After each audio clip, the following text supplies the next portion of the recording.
So I wanted to share with you a little bit about my process. And when I started this journey, this writing journey, I was using this book, The Book of Alchemy, Suleika Jaouad, and it was really helpful to get into some kind of creative process with my writing.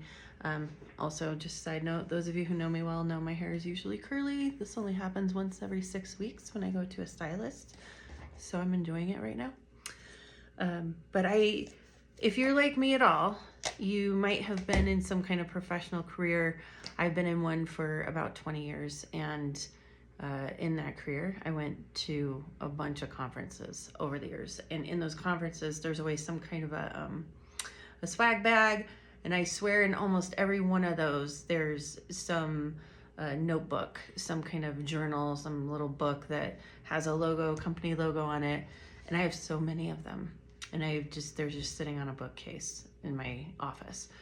So I thought, okay, let's go ahead and use one of those when I do this writing project, and let's make it my own.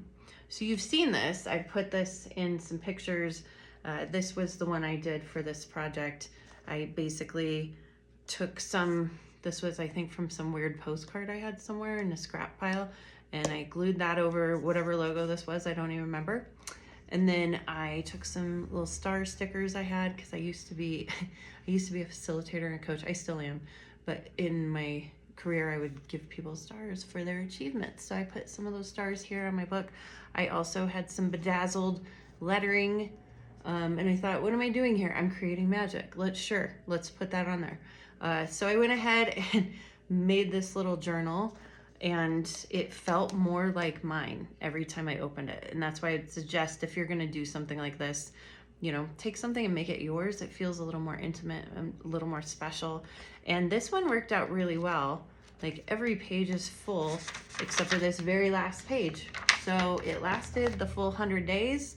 And as I go through this project, this is what I'll be drawing from when I write posts in Substack. I'll be pulling from this journal, which I haven't looked back at. Like, I started it in May, it ended in, I think, around mid-September. So I'll be sharing from here. I'll be also going through some other journals that I have on bookcases around my house. You see there's a bookcase back there. There's some in this room. There's some in this room back here. There's some in front of me, and there's 2 bookcases in front of me that I'm looking at. Journals galore. That was one of my dad's favorite words, was galore.